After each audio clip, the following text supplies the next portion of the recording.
Cara kita awali dengan doa 77. Mari kita tunduk kepala berdoa. Kita berdoa. Bapa di surga, kami datang ke hadirat-Mu memuji muliakan nama Tuhan atas kebesaran kemurahan-Mu yang berlaku bagi kami hingga pada Sabat-Mu yang kudus ini.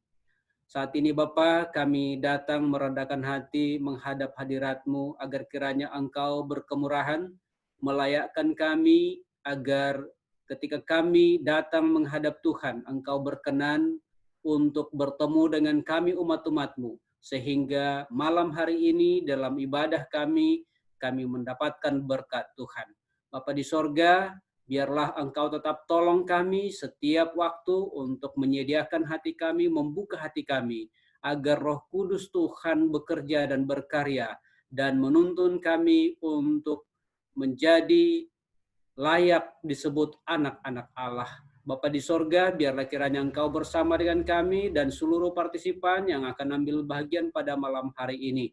Dan biarlah juga Engkau berkati setiap perangkat yang kami gunakan. Terima kasih Bapa di sorga atas kemurahan-Mu. Dengarlah seruan kami. Dalam nama Yesus Kristus kami berdoa. Amin. Baik Bapak Ibu, saudaraku yang kasih Tuhan. Pada saat ini kita akan bangkit berdiri, kita akan menyanyikan lagu buka kita, lagu Sion nomor 264 yang akan dinyanyikan oleh Bapak Eumanawan. Kita bangkit berdiri.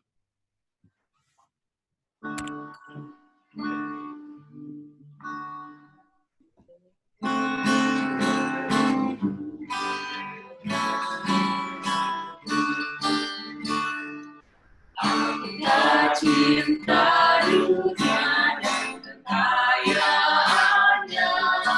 hanyalah surga mulia, tempat yang bahagia. Oh, adakah tertulis namamu di sana dalam kitab raya di surga yang bakal? Adakah tertulis nama dalam kitab raya di surga yang bakal? Tuhan, dosaku banyak bagai pasir di laut, tolongmu itulah yang menembus dari maut. Ada dalam firman-Mu, janji-Mu ya Tuhan, meski banyak dosamu, aku mau hapuskan. Adakah tertulis namaku di sana dalam kitab raya di surga yang bakal? Surga yang amat mulia, tempat yang terindah, rumah bagi umatnya, tebusan darahnya. Oh, betapa ku rindu masuk kota Allah. Oh, adakah namaku tertulis di sana? Adakah tertulis namaku di sana dalam kitab raya di surga yang bakal? Mari kita berdoa bersama-sama. Ya Tuhan Allah, Bapa kami yang bersemayam di surga, pada malam hari ini kami datang lagi menaikkan syukur limpah terima kasih kehadirat-Mu ya Tuhan. Kami sudah merasakan pimpinan Tuhan bagi kami dalam kehidupan kami. Sepanjang minggu dalam pekerjaan kami sampai tiba lagi pada salat yang suci. Juga pada malam hari ini ya Tuhan, kami akan memulaikan kebaktian 100 hari berdoa. Kiranya ya Tuhan, Engkau dapat memberkati masing-masing kami, agar supaya kami dapat mengikuti acara ini dengan baik. Biarlah semua kesaksian, firman-Mu, maupun semua yang ambil bagian, boleh membawa berkat semua dalam kehidupan kami, ya Tuhan. Boleh menguatkan iman kami untuk tetap setia kepada-Mu. Berkati Tuhan seluruh partisipan, berkati semua perangkat yang kami gunakan, agar dapat berjalan dengan lancar. Acara ini dapat berjalan dari awal, pertengahan hingga akhirnya, hanya untuk memuliakan dan menghormati nama Tuhan saja. Ampuni dosa kami yang baik Tuhan, dengarlah seruan kami yang penuh kelemahan dan dosa, karena kami alaskan dalam nama Yesus Tuhan dan Juru Selamat kami. Amin. Amin. Amin. Kita mempersiapkan diri untuk mendengarkan kesaksian yang akan disampaikan Ibu Lisbeth Maulani. Kami persilahkan kepada Ibu Lisbeth Maulani. Suaranya hidupin.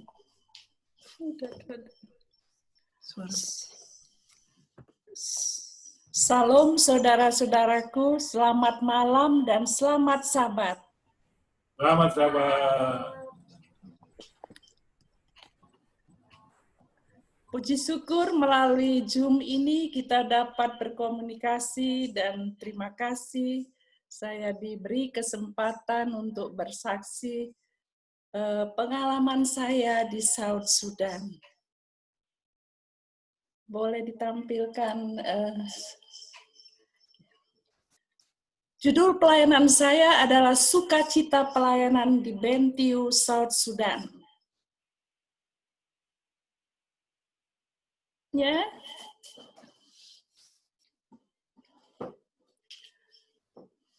Oke, slide selanjutnya.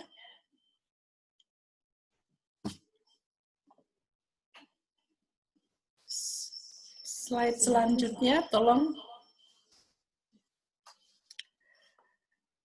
Saat ini saya bertugas di South Sudan. South Sudan itu terletak di benua Afrika. Kita lihat di map tadi, kembali slide sebelumnya. Di map tadi ada map Afrika. Tolong slide-nya yang Afrika. Yes, terima kasih. South Sudan ada di tengah-tengah daripada benua Afrika. Di Afrika terdapat lebih dari 20 negara. Pada awalnya South Sudan ini menjadi bagian dari Sudan. Tetapi karena konflik agama mereka berpisah, terjadi perang bertahun-tahun, akhirnya mereka berpisah. South Sudan merdeka dan menjadi satu negara muda di mana mayoritasnya beragama Kristen. Kemudian setelah mereka merdeka, baru berapa tahun, 4 tahun, sekitar 4 tahun, mereka perang lagi. Perang saudara di negara baru itu, negara South Sudan. Perang saudara antara suku mayoritas dengan suku minoritas. Dan karena perang saudara inilah UN kembali hadir di sana dan kami melayani di sana sebagai tenaga medis di United Nations Mission in South Sudan. Kita lihat peta sebelahnya. Tolong digeser peta sebelahnya. Di South Sudan ini saya bertugas di kota Bentiu. Bentiu itu terdapat di ujung daripada South Sudan berbatasan dengan negara Sudan. Jaraknya dari ibu kota ke Bentiu 850 km. Sedangkan Bapak Maulani bertugas di kota Rumbek. Di Rumbek, yes. Bapak Maulani bertugas di Rumbek. Saya di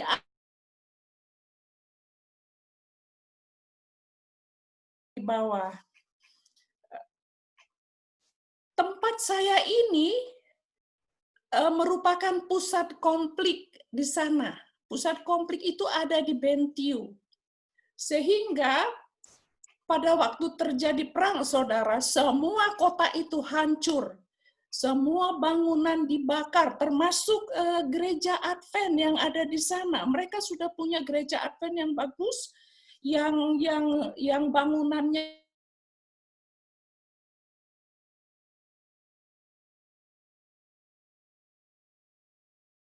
semua musnah di kota Bentiu itu. Tidak ada bangunan yang berfungsi. Hospital pun dimusnahkan, sehingga pada waktu itu pasien-pasien dari hospital di Bentiu itu dipindahkan masuk ke dalam komplek UNMIS, ke camp UNMIS, termasuk ke camp PBB, ke camp United Nations.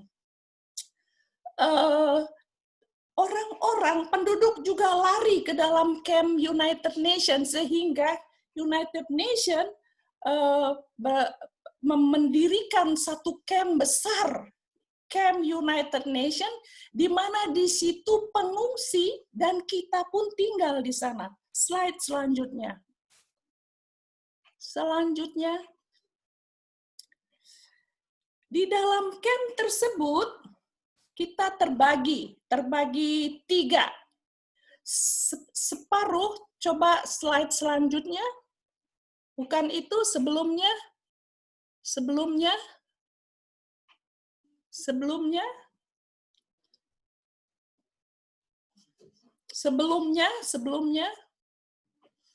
Di dalam camp itu kita terbagi, camp itu suatu camp besar, di mana tinggal di situ pengungsi sebanyak 150.000 pengungsi. Yes, di sini, di camp ini, 4 persegi ini, pengungsi di bagian ujung sana dan di bagian kiri. Dan yang di bagian kanan bawah ini adalah tempat kita, orang. Kalau dibilang staf United Nations berarti kita peacekeeping, penjaga perdamaian, demikian juga agensi seperti UNICEF ada di situ, perwakilan UNICEF, perwakilan WHO, perwakilan UNDP, perwakilan seluruh organisasi internasional tinggal di kompleks UN di kanan bawah ini. Karena di sini kita ada perlindungan kedua. Perlindungan pertama di luar segi 4 panjang ini. Karena di sini banyak sekali, 150.000 pengungsi. Mereka tinggal di tenda-tenda, ini semua tenda-tenda yang disiapkan oleh International Migration Organization. Mereka yang menyiapkan tenda-tenda itu. Keamanannya dijamin oleh peacekeeping organisasi kita, UNMIS Peacekeeping. Gambar ini saya ambil sendiri waktu saya pulang pergi cuti, saya ambil dari pesawat. Kalau kita lihat ke bawah ada badan pesawat di bawah. Jadi ini di bagian kanan ini foto pada waktu musim hujan. Biasanya musim hujan 3 bulan. Sekarang musim hujan di sana. Jadi kelihatan hijau. Ini bukan pohon, ini cuma semak-semak ya. Walaupun tanah mereka ini sebetulnya subur, tapi mereka tidak berani untuk bercocok tanam di luar sini berhubung tidak aman. Karena kalau mereka bercocok tanam di sini bisa terjadi mereka dibunuh atau perempuan-perempuan diperkosa. Banyak sekali kasus-kasus human violation di sana ya, kekerasan manusia di sana, sehingga mereka tidak berani untuk keluar dari camp. Apalagi kita orang UN, kita di camp kita saja. Bahkan saya pun tidak berani pergi ke camp pengungsi sini. Selanjutnya,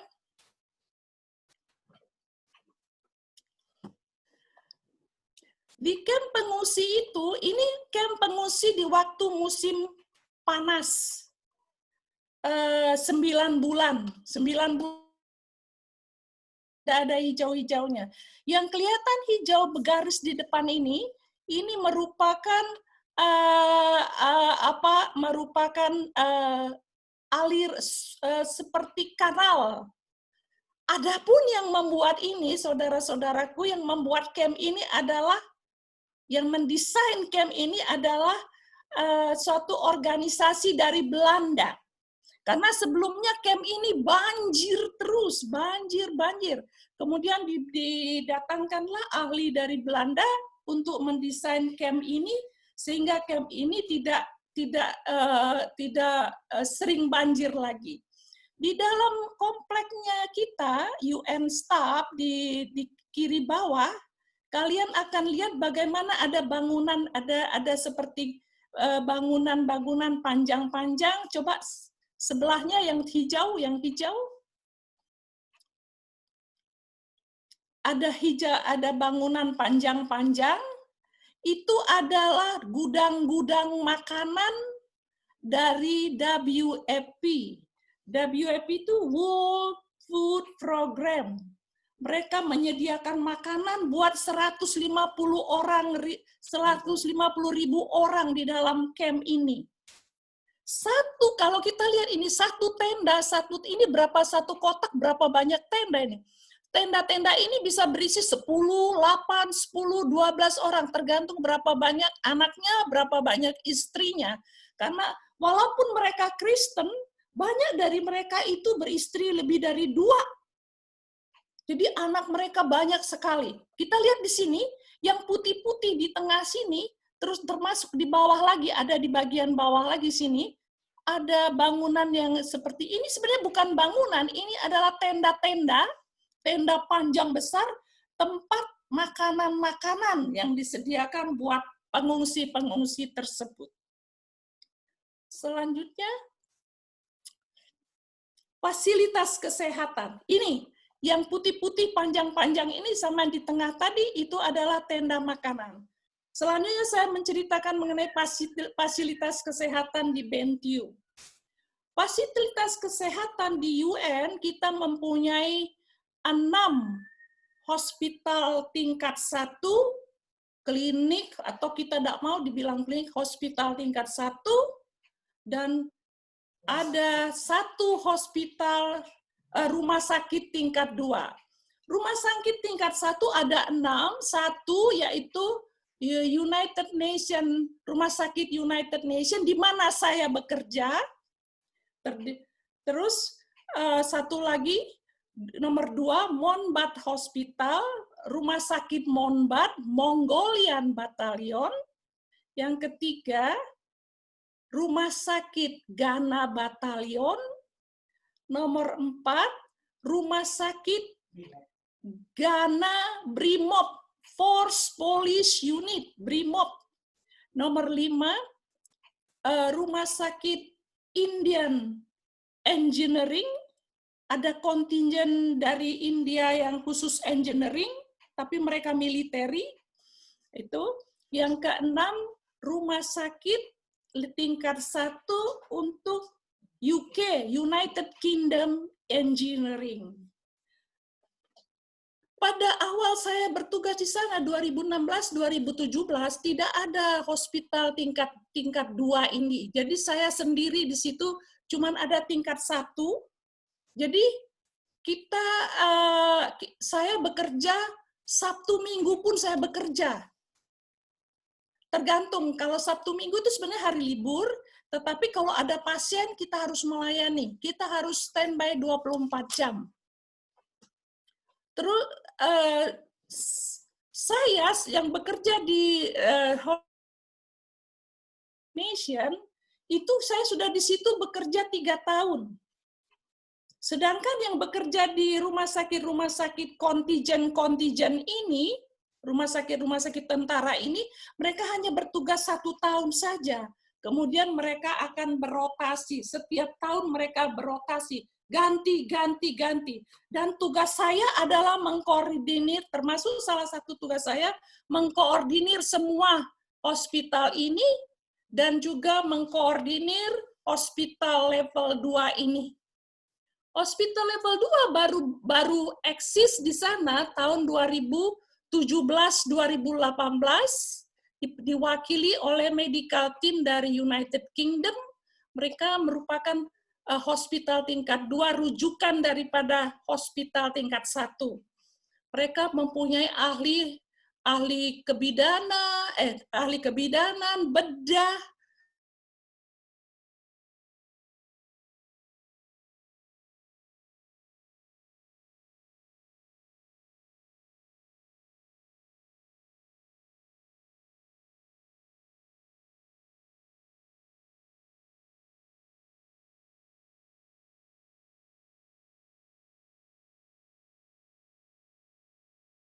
tapi kalau mereka tidak bisa mengatasi, kita kirim pasien ke ibu kota Juba atau ke negara lain, negara rujukan lain tingkat 3 seperti di NTB dan di Uganda dan di Nairobi.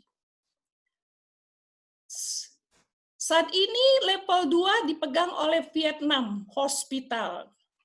Selanjutnya, ini sekedar gambaran tugas saya di sana. Selanjutnya, slide selanjutnya. Oh, ini adalah gambar bersama dengan teman-teman dari level 2. Level 2 United Kingdom dan level 2 Vietnam. Mereka cuma setahun kemudian mereka rotasi.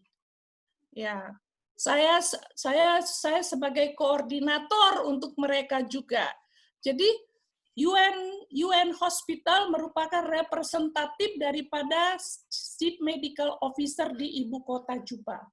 Selanjutnya di samping saya pelayanan di United Nations ini, saya juga mempunyai pelayanan lain yang membuat saya sukacita sekali berada di sana. Untuk pelayanan saya itu, saya ambil ayat dalam Alkitab Lukas 18 ayat 16, tetapi Yesus memanggil mereka dan berkata, biarkanlah anak-anak itu datang kepadaku, dan jangan kamu menghalang-halangi mereka, sebab orang-orang seperti itulah yang mempunyai kerajaan Allah. Slide selanjutnya.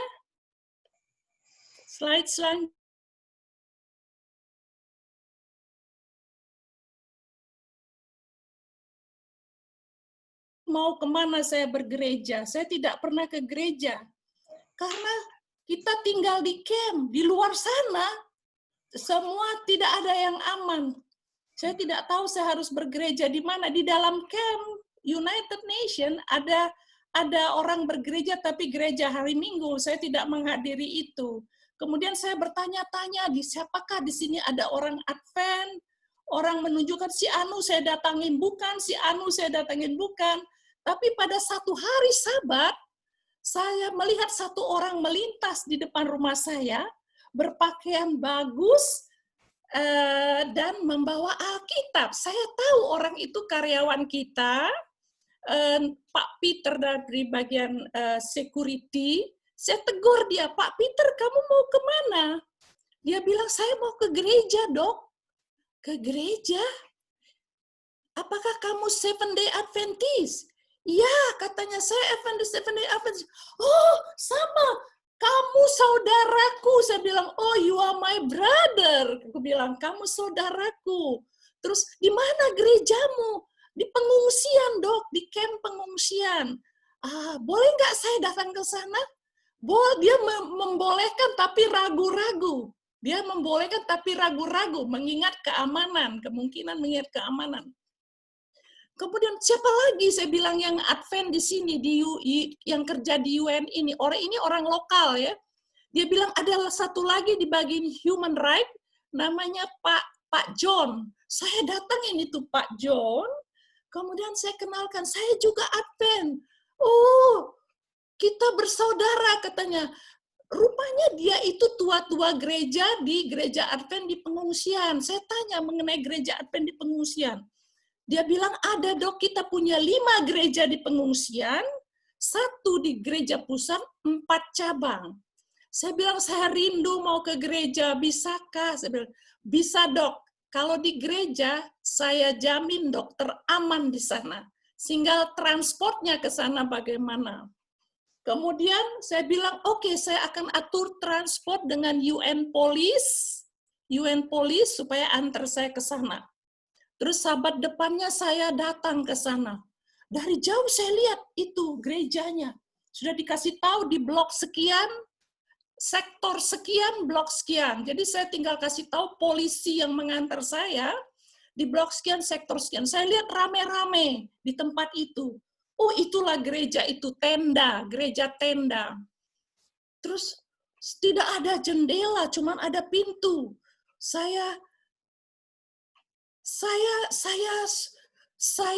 Aduh, panas sekali mungkin di dalam situ saya pikir. Terus saya masuk ke gereja. Tapi mungkin karena saya sukacita, saya tidak merasakan panas, saya tidak merasakan apa-apa. Saya sukacita sekali. Dan di gereja itu juga ada orang-orang internasional dari agensi. Jadi kita bergabung dan di situ segala khotbah diterjemahkan ke dalam bahasa Inggris. Saya happy sekali di situ. Banyak sekali anggotanya. Gereja penuh sesak. Dan saya bergereja di gereja pusatnya karena dianjurkan oleh Pak John yang ketua gereja, dokter sebaiknya di gereja pusat karena orang-orang internasional ada di situ dan di situ ada keyboard, mereka lebih meriah, lebih nyanyi. Jadi saya cuma ke gereja itu setiap Sabat. Sabat pertama saya ke gereja situ sukacita sekali. Sabat kedua, kemudian Sabat kedua saya mulai berpikir apa yang bisa saya lakukan di sana. Di foto ini Anda lihat sendiri, saudara-saudaraku, inilah kondisi gereja itu. Penuh sesak. Cuman ini yang di pinggir-pinggir ini seng ya. Di depan sana satu pintu, di samping kiri ada satu pintu. Cuman dua pintu tanpa jendela.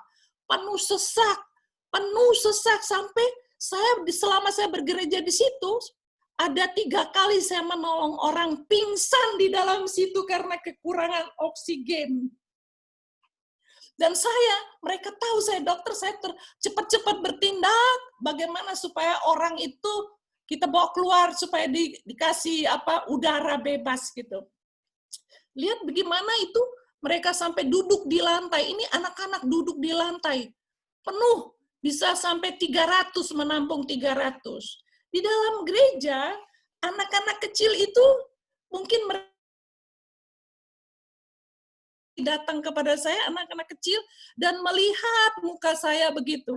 Jadi saya dekat sama anak-anak itu. Saya membawa gula-gula, memberi kepada anak itu permen, dan mereka menjadi dekat sekali sama saya. Dan saya senang sekali. Selanjutnya, setelah itu saya berpikir-pikir, apa yang bisa saya lakukan di sini? Kemudian saya melihat anak-anak muda yang banyak sekali. Anak-anak muda di gereja itu aktif sekali. Mereka itu rajin sekali membaca Alkitab. Kalau mereka misalnya lagi khotbah, mereka pengkhotbah bilang buka pasal sekian, ayat sekian, buka misalnya Matius atau apa saja raja-raja, sekian ayat sekian, mereka dalam 1 menit, 2 menit dapat menemukan dan langsung berdiri membacakan. Hebat sekali. Saya kagum dengan anak-anak Advent di gereja itu. Dan banyak sekali anak-anak muda itu, mereka haus. Sehingga saya meminta kepada tua-tua gereja itu bikin suatu kegiatan dengan anak-anak ini. Silakan. Mereka surprise. Nggak ada yang kasih perhatian. Saya bilang saya mau membuat satu aktivitas dengan anak-anak ini. Mereka silakan, dan saya mencari satu orang penterjemah yang bisa mewakili saya untuk berbicara sama anak-anak ini, yaitu Brother Joao. Dan melalui Joao saya katakan besok hari Minggu, coba kumpulkan anak-anak yang kelas-kelas sekian. Kelas-kelas Pathfinder. Kamu tahukah Pathfinder? Tahu, ya seumur-umur itu. Dikumpulkanlah pada hari Minggu itu di bawah 50 orang ya. Jadi saya mulai pulang dari gereja hari Sabat, saya mulai saya mau melatih mereka menyanyi. Saya mengetik di kantor saya nyanyian sebanyak 20-30 lembar, tapi tentunya lagu-lagu bahasa Inggris. Kemudian saya bawa itu hari Minggu, kemudian saya ajar mereka menyanyi. Susah sekali karena saya harus melatih mereka mengucapkan dalam bahasa Inggris pertama kali, kemudian melatih nyanyiannya. Tapi akhirnya berhasil juga mereka menyanyi. Ini ada, boleh diputar, bagaimana cara muter ini, Pak? Bagaimana cara muter ini? Jadi latihan nyanyi sejak itu setiap Sabat kita tampil anak-anak ini. 2 kali Sabat kita tampil karena setiap minggu saya datang. Hari Minggu datang, hari Rebo datang, hari Jumat datang. Di tengah-tengah kesibukan saya coba untuk datang, dan kesulitan saya untuk datang ke situ karena saya masih bekerja, keluar jam 4, kadang-kadang jam 5, dan saya juga untuk ke sana tergantung polisi yang mengantar saya dan menjemput saya pulang. Tapi saya usahakan saya hadir di situ. 3 kali seminggu, hari Sabatnya kita tampil, menyanyi anak-anak itu. Mula-mula sekitar di bawah 50 orang. 2 kali tampil, tua-tua gereja langsung bilang kepada saya, "Ibu, saya siapkan madam. I will prepare, saya siapkan tempat buat anak-anakmu ini diduduk di depan di gereja di sebelah kiri bagian depan." Oh, terima kasih, terima kasih. Kemudian saya terus melatih mereka setiap Sabat tampil. Kemudian saya pergi liburan. Saya pergi liburan karena kita setiap 6 minggu kita pergi liburan. Setiap 6 minggu kita pergi liburan, dan waktu liburan ke Indonesia, saya terpikir untuk membawa seragam buat anak-anak itu. Saya membawalah seragam buat anak-anak ini karena mereka di bawah 50. Saya beli di Tanah Abang. Di Tanah Abang saya beli 4 lusin. T-shirt, polo, warna orange dan hijau. Jadi 4 lusin itu 48. Dari Tanah Abang saya bawa ke sana. Sampai di sana, saya Sabat selanjutnya mereka walaupun saya tidak ada, mereka tetap menyanyi. Menyanyi dengan bahasa mereka, dengan lagu mereka.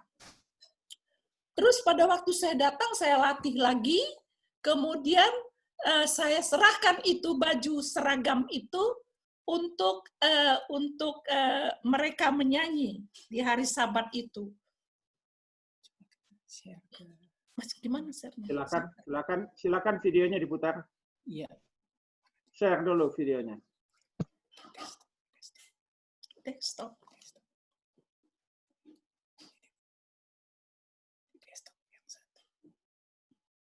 Aku nggak tahu macam mana itu caranya. Share dulu video, terus baru hidupin.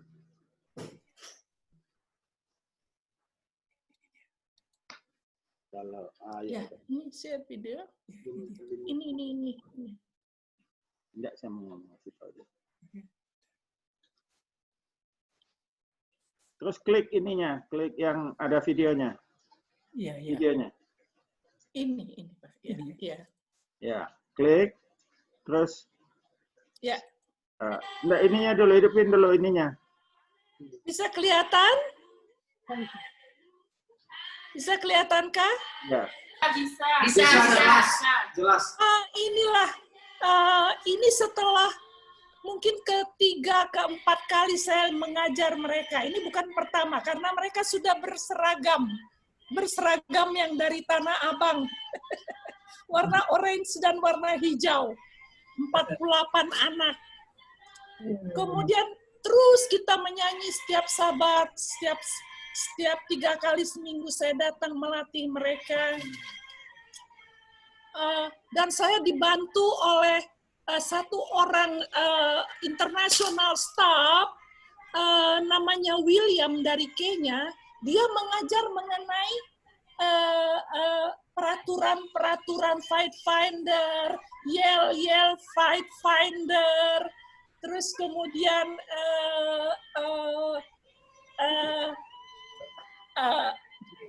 baris berbaris Fight Finder. Jadi kita berdua bekerja sama. Sukacita sekali. Kita setiap latihan jam 11 hari Minggu sampai jam 1, jam 2. Suara saya sudah serak karena melatih mereka bukan gampang ya. Susah sekali.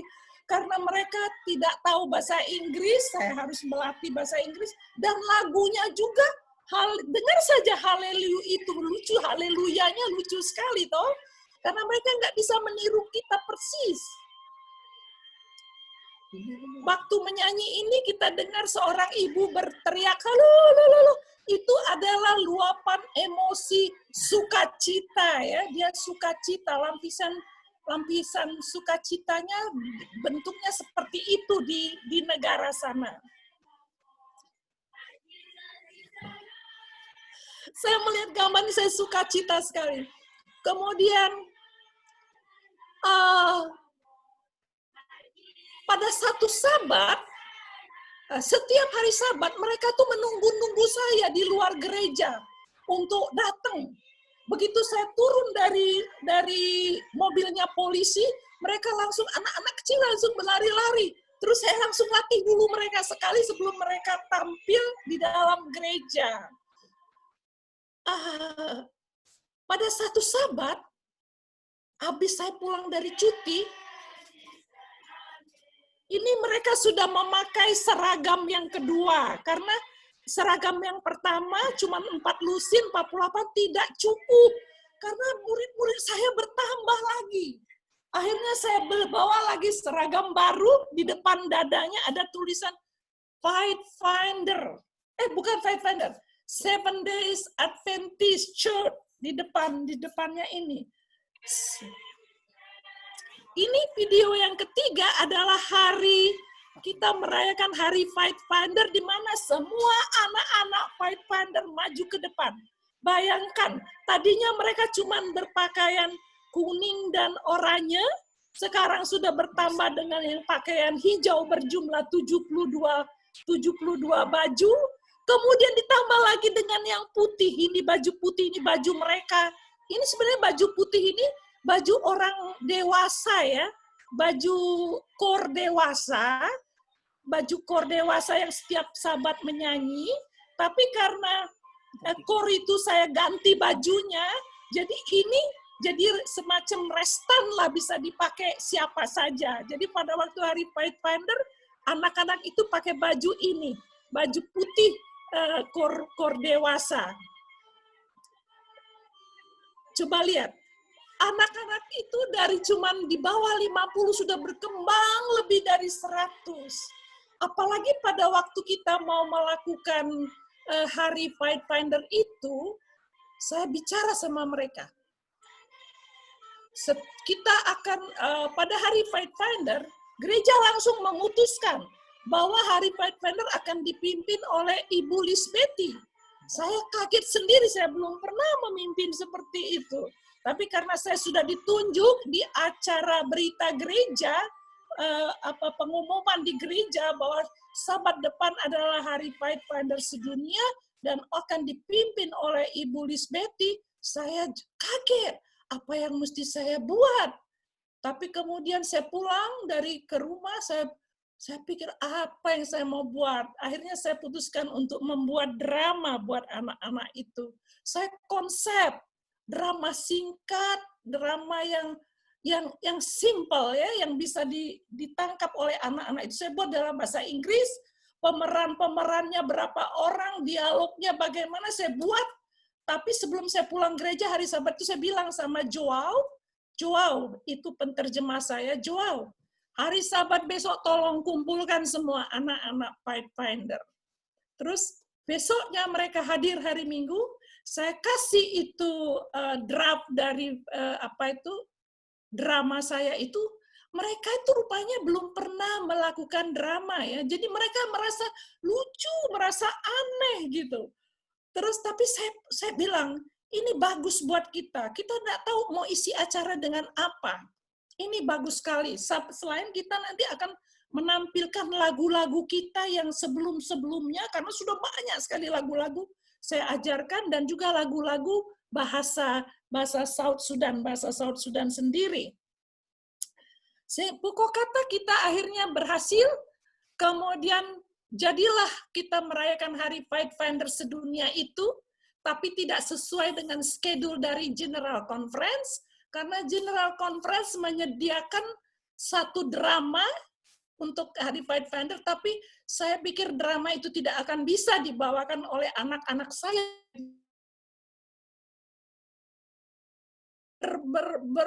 Berlanjut dengan drama yang sudah saya buat itu. Pada waktu kita latihan dari hari Minggu, 4 kali latihan sampai hari Sabat perayaan Fight Finder, kemudian hari kedua, hari ketiga saya melatih anak-anak itu di hari kerja ya. Entah bagaimana saya cara ngatur kerja saya sama atur minta diantar polisi ke pengungsian, saya tetap melatih anak itu dengan semangat. Kemudian ibu bupati, kebetulan ibu bupati di situ Advent ya, bupatinya Advent datang kepada saya, dia bilang kita harusnya menurut General Conference. Saya bilang kita harus tahu kemampuan anak-anak kita, tidak mungkin mereka ikut dengan drama dari General Conference. Biarlah kita jalan dengan drama ini. Kemudian mereka rapat, tua-tua gereja, ibu-ibu diakon rapat di sebelah sana. Saya melatih anak-anak di sebelah sini. Kemudian saya dipanggil, saya pikir ada apa? Rupanya mereka bilang, untuk Hari Fight Finder kita akan melakukan makan bersama, kita akan menyediakan makan bersama. Tapi uangnya tidak cukup untuk beli kayu api, untuk beli sorghum. Mereka makan sorghum ya, untuk makan sorghum, dan untuk beli beans, duitnya tidak cukup. Oh, artinya saya tahu maksud mereka. Kemudian saya bilang, oke, saya kasih $100, saya bilang gitu. Begitu dengar $100, mereka langsung gembira. Kalau begitu, kita rubah. Kita tidak makan sorghum, kita makan nasi, katanya gitu. Saya gembira ya, saya merasa gembira karena membuat mereka gembira. Tapi saya sedih. Saudara-saudara saya ini cuman makan nasi saja sudah satu yang mewah sekali buat mereka. Akhirnya mereka masak-masaklah untuk Hari Fight Finder itu. Jadi setelah Hari Fight Finder pagi itu, semua acara diambil oleh anak-anak Fight Finder, termasuk khotbah. Yang sungguh ajaib, khotbah itu seorang anak umur 10 tahun. Khotbah dalam bahasa mereka, dan anak itu dinaikkan di atas kotak 2 tingkat supaya karena dia kecil, dan dia berkhotbah. Sungguh saya merasakan Roh Kudus ada di tempat itu, ada bersama anak itu. Dia berkhotbah dengan gaya anaknya itu, membuat orang tertegun, dan kadang-kadang kata-katanya yang kekanak-kanakan itu membuat jemaat tertawa. Tapi semua berjalan lancar. Hari sekolah Sabat, kebaktian, terus KOR, semua dipimpin oleh Fight Finder. Anak-anak itu. Selesai acara kebaktian pagi, kemudian kita juga punya acara sore. Untuk acara sore, saya mikir, saya sudah menyiapkan segala macam untuk sore, untuk makanan kecil untuk sore. Jadi sore juga banyak, karena begini, sebelum kita merayakan Fight Finder, waktu saya melatih anak-anak itu, saya bilang sama anak-anak itu seperti itu. Nanti hari Sabat, waktu kita merayakan Hari Fight Finder sedunia, setiap anak harus membawa teman 1 orang dari yang bukan Advent. Bawa teman-temanmu datang ke sini, ke gereja ini, supaya mereka melihat aktivitas kamu melihat bagaimana kita berbakti, bagaimana kita bersuka cita di gereja ini. Jadi anak-anak itu membawa teman-teman, jadi gereja penuh sak dengan anak-anak itu. Sehingga apa yang saya sediakan pun menjadi kurang. Tapi apa boleh buat, puji Tuhan semua berjalan dengan baik. Itulah sukacita saya di gereja pengungsian, belum Pak? Di gereja pengungsian Bentiu. Kemudian saya juga berbakti pada waktu di sana itu banyak sekali baptisan. Setiap 2 bulan ada baptisan. Baptisannya itu di atas 50, bahkan di atas 100 orang. Kalau baptisan, ada baptisan, kita berangkat semua ke gereja di Rupkona, gereja Masehi Advent Rupkona, Bentiu. Ini letaknya, gereja Rupkona ini bukan di dalam camp. Dia sudah di luar camp, di jalan menuju ke airport, di dekat airportnya Unmis. Di situ ada airport PBB, airport kecil. Jadi kita berbakti di sana. Gereja di sana itu kecil sekali, cuma muat 100 orang.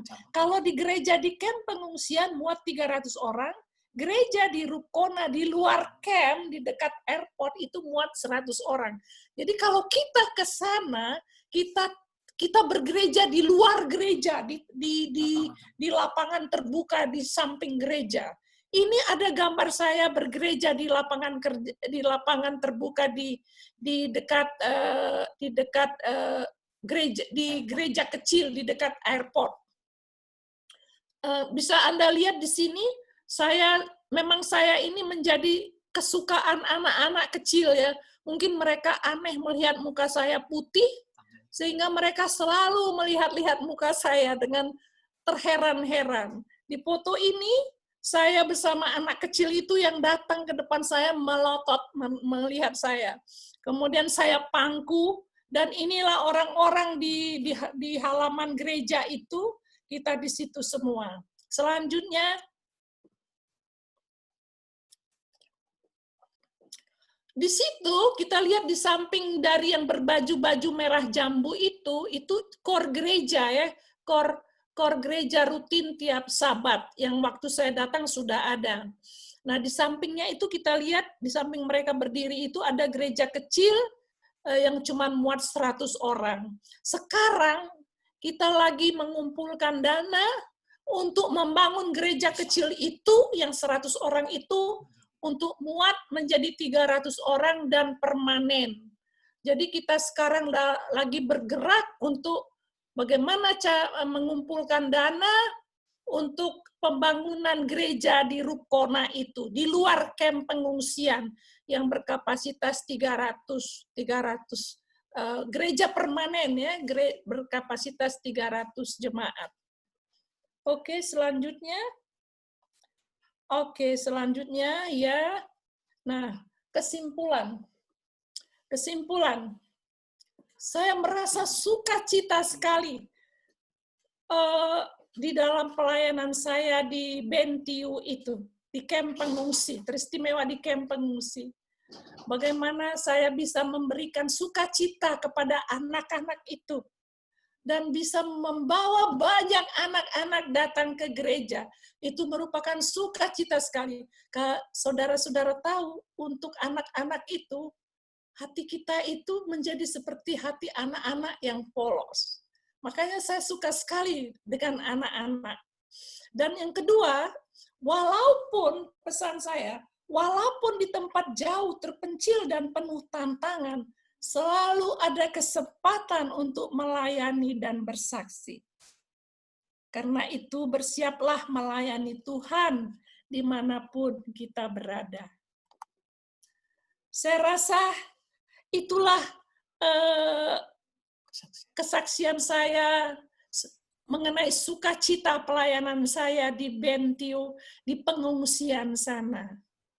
Kiranya, Amin.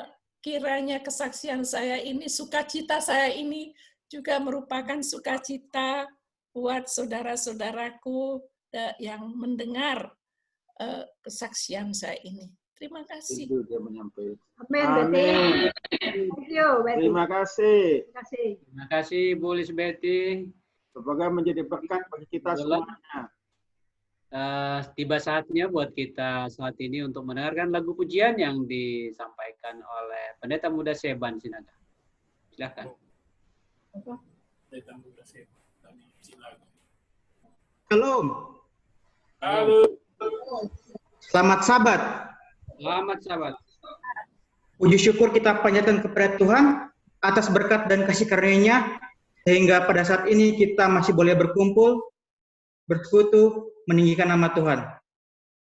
Terima kasih banyak kepada seluruh jemaat Sumatera Selatan yang persilakan saya dan memperbolehkan saya untuk membawakan lagu spesial untuk memuji dan meninggikan nama Tuhan.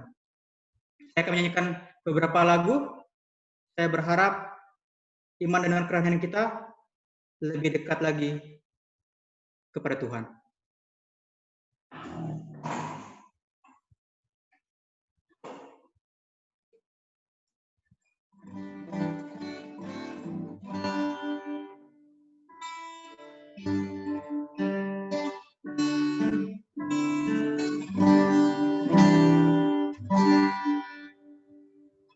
Oh, si pangoluau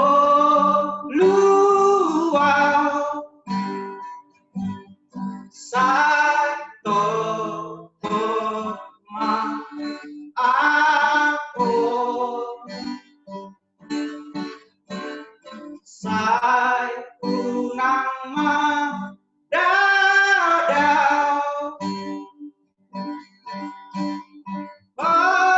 Pasian roh hakon Oh si pangolurat ibu Bain ma anakmu tutu Doh mudarmi buriau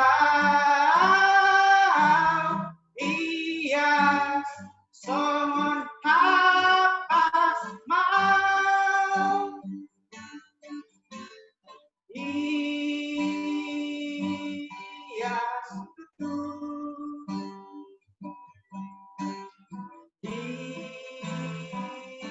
Iya tutu Iya tutu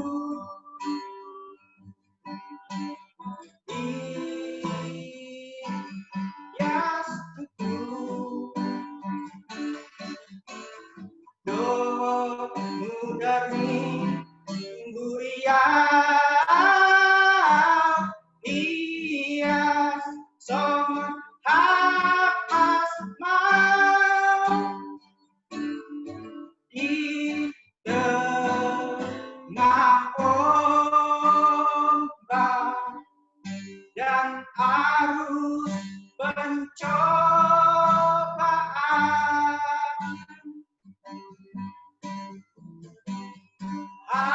hampir terhilang tujuan arah hidupku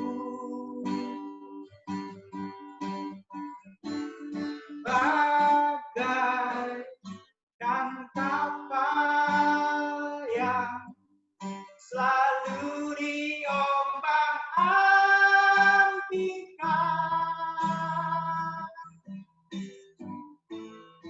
mengharap kasihnya seolah-olah tiada mampu Yesus perhatikan kehidupan setiap orang yang sudah rusak dibetulkan dengan penuh kasih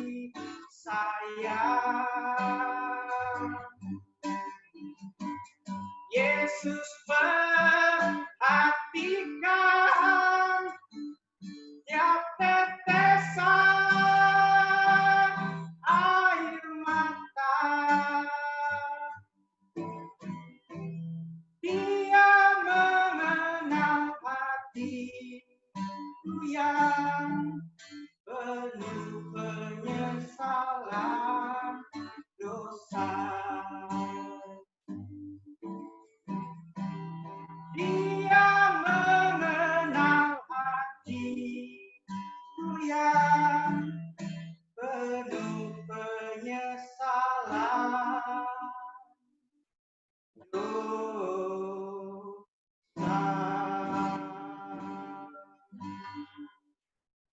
Terima kasih banyak. Yesus memberkati. Amin. Terima kasih buat Pendeta Muda Seban untuk lagu pujiannya. Sekarang mari kita mempersiapkan diri untuk mendengarkan pengantar doa lewat firman Tuhan yang akan disampaikan oleh Pendeta Olsen Benturambi. Kami persilahkan.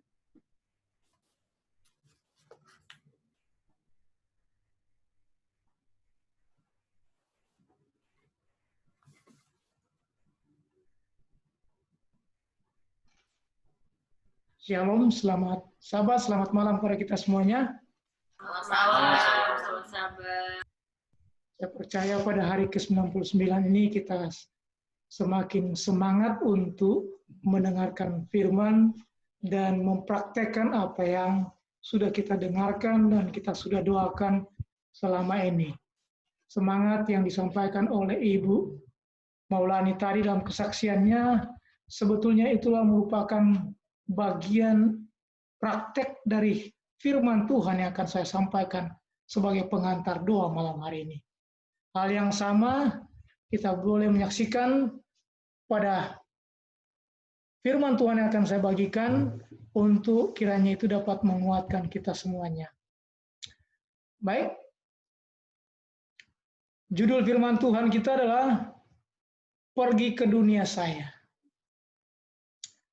Pada akhirnya, apa yang akan kita lakukan adalah pergi ke dunia di mana kita dilahirkan, dunia di mana kita tinggal, dunia di mana kita hidup, dan dunia di mana kita membangun rumah tangga.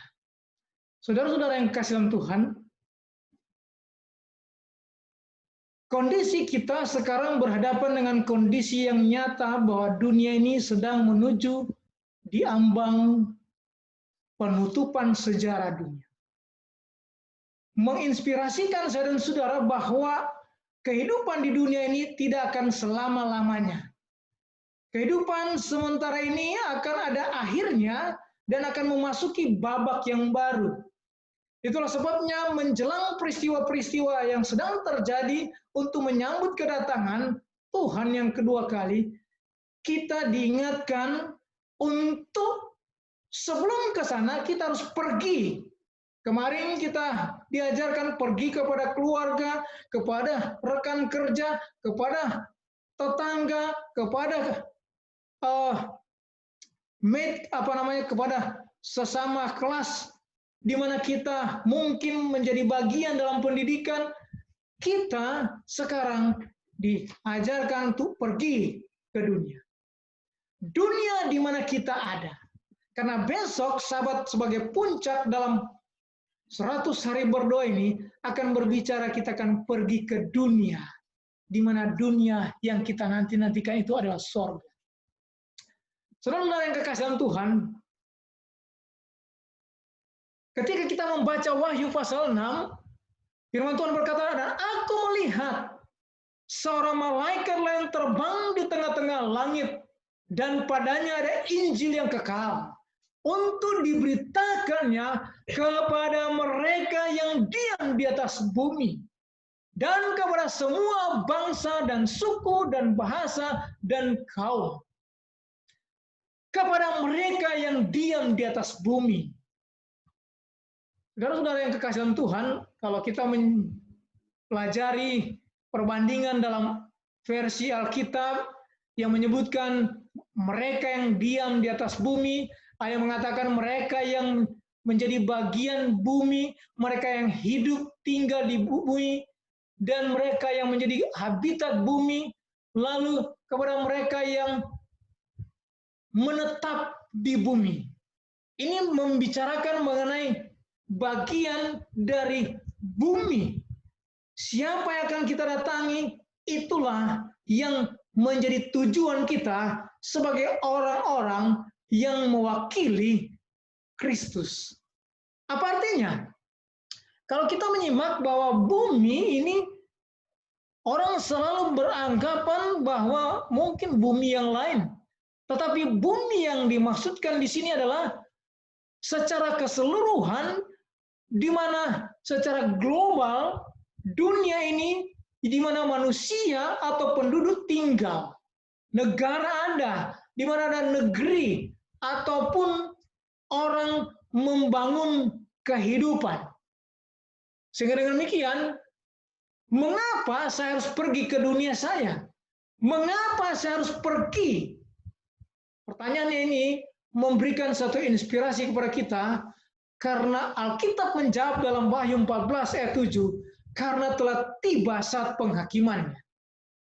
Saudara-saudara yang kekasih dalam Tuhan, penghakiman atas dunia, ini adalah pekabaran malaikat pertama yang disebutkan dalam Wahyu pasal 6 ayat 6, Wahyu pasal 14 ayat 6 sampai ayat yang ke-9. 3 malaikat menyampaikan berita yang harus diberitakan kepada dunia. Tetapi pekabaran malaikat pertama ini berbicara mengenai penghakiman. Saudara-saudara, ketika kita membayangkan penghakiman ini sesuatu yang mengerikan bagi orang yang tidak dalam kondisi benar, dalam kondisi sedang terdakwa oleh karena dia memiliki kesalahan pelanggaran terhadap hukum yang berlaku. Penghakiman itu kalau kita bayangkan seseorang ketika duduk di bangku, di kursi pengadilan, saat ketika hakim memimpin pengadilan, lalu seorang jaksa penuntut membacakan tuntutan hukum terhadap orang bersalah, maka saat hukuman telah atau tuntutan hukum itu dibacakan kepada kita bahwa kita ini memiliki kesalahan, kita akan memiliki waktu untuk melakukan pembelaan sebelum vonis dijatuhkan, sebelum palu diketuk oleh hakim. Kita harus mengakui kesalahan kita dan membutuhkan perlindungan hukum untuk mendapatkan grasi, mendapatkan pengampunan. Saat itu kita sedang membayangkan kalau kita tidak diampuni, kalau kita tidak diberitahu bahwa kita ini salah, maka kita akan sedang dibawa kepada pembantaian penghakiman. Saudara-saudara, kalau kita kaitkan dengan kita sebagai orang Advent yang telah dipercayakan kebenaran dan telah mengetahui firman Tuhan, dan kita telah mengakui dalam diri kita, dalam pengakuan iman kita, bahwa kita telah diselamatkan oleh Yesus Kristus. Sayangnya saudara-saudara, ketika kita menghadapi kondisi yang nyata, seringkali kita masih menggunakan topeng sebagai umat Allah. Tetapi kita tidak memiliki ketulusan untuk melakukan bagian kita sebagai umat Allah yang diutus untuk menjadi duta-duta Kristus.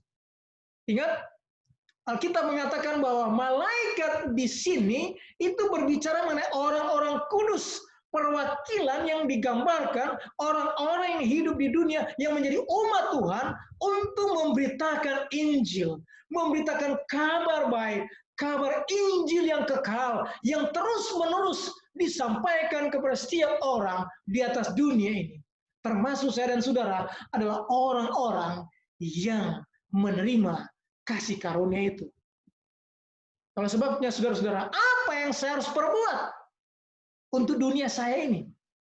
Apa yang harus saya lakukan untuk orang di sekitar kita atau di sekeliling kita atau orang-orang di dunia ini yang sedang dalam kondisi hendak menerima vonis penghakiman?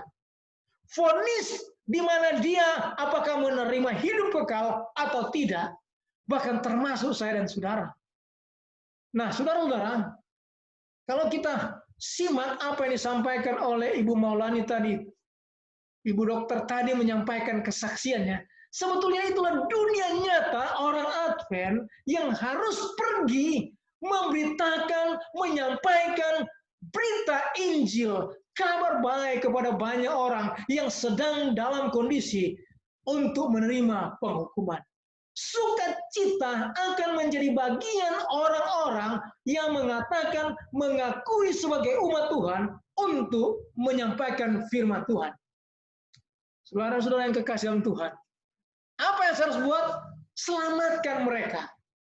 Selamatkan mereka. Mereka yang sedang dalam kondisi, sedang menghadapi ancaman kematian oleh karena dosa. Ancaman di mana kiamat ketika akan terjadi tidak akan diselamatkan, tidak akan dibawa ke surga. Bagaimana caranya? Saudara, temui dan sampaikan. Caranya sederhana, temui, datangi, sampaikan pesan malaikat pertama. Apa pesannya? Takutlah akan Allah dan muliakanlah Dia. Saudaraku, takutlah akan Allah dan muliakanlah Allah yang kita sembah itu.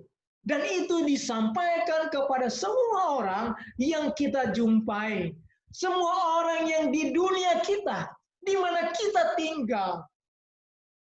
Ayat yang lain mengatakan bahwa dunia ini berhubungan dengan tempat di mana kita tinggal, di mana lingkungan kita berada. Kita tidak harus pergi seperti yang dilakukan oleh Ibu Maulani ke Sudan sana. Tetapi ada orang-orang seperti Ibu Maulani yang ditugaskan khusus, yang Allah karuniakan kesempatan ini untuk pergi ke dunia sana. Tetapi kita yang ada di tempat ini, kita memiliki pekerjaan, tanggung jawab untuk memberitakan Injil kekal ini, menyampaikan kepada semua orang, takutlah akan Allah. Dan muliakanlah Dia. Dan itu diawali dalam rumah tangga kita, dalam diri kita. Seringkali kita menyampaikan ini dengan antusias, tetapi kita sendiri tidak merasakan antusiasme keselamatan itu. Saudaraku yang kekasihan Tuhan. Firman Tuhan yang dituliskan oleh Nyonya Wai dalam Testimonies volume 2 halaman 170 dikatakan, Tuhan meminta saya dan saudara dengan satu tangan iman, dengan erat tangannya yang berkuasa, dan dengan tangan yang lain kasih untuk menjangkau jiwa-jiwa yang binasa.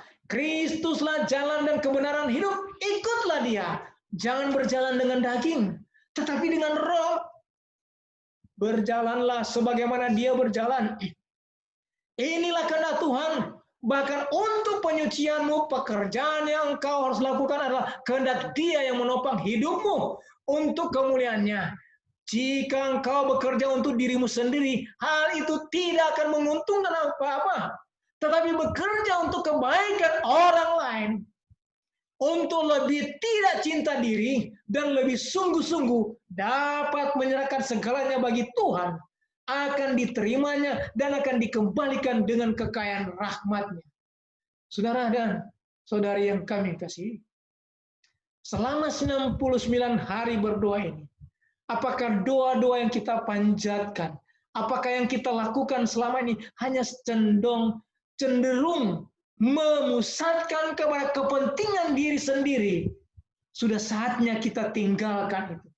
Saatnya kita memikirkan untuk memfokuskan diri kepada keselamatan orang lain, kepada keselamatan sesama. Dalam kehidupan ini kita akan menjadi teladan sebagai satu sinar yang menerangi banyak orang. Oleh sebabnya tanyakanlah dalam hati sebagai panggilan kepada kita. Saudaraku, umat Advent memiliki panggilan yang unik dan dinubuatkan untuk menyatakan pekabaran 3 malaikat kepada seluruh dunia dalam persiapan untuk kedatangan Kristus yang kedua kali. Pekabaran-pekabaran ini dapat disimpulkan dalam 3 poin penting yang akan kita sampaikan kepada dunia. Pertama, Tuhanlah pencipta saya dan saudara. Saudara dan saya dikasih dan dirindukan oleh-Nya. terimalah karunia rahmat-Nya, dan penghakiman akan berpihak kepada Anda.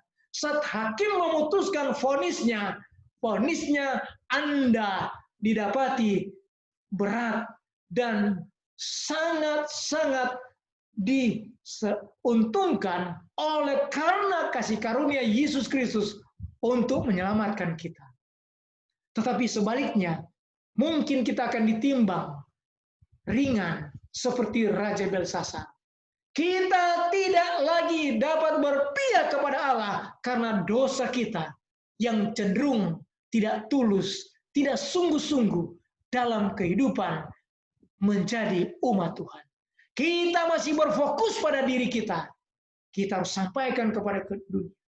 Lalu yang kedua, dunia ini dengan semua sistem adalah anti Tuhan, telah rusak, tidak dapat dipercaya, dan telah rubuh. Taruhlah kepercayaanmu hanya kepada Tuhan saja. Itulah pekabaran malaikat kedua.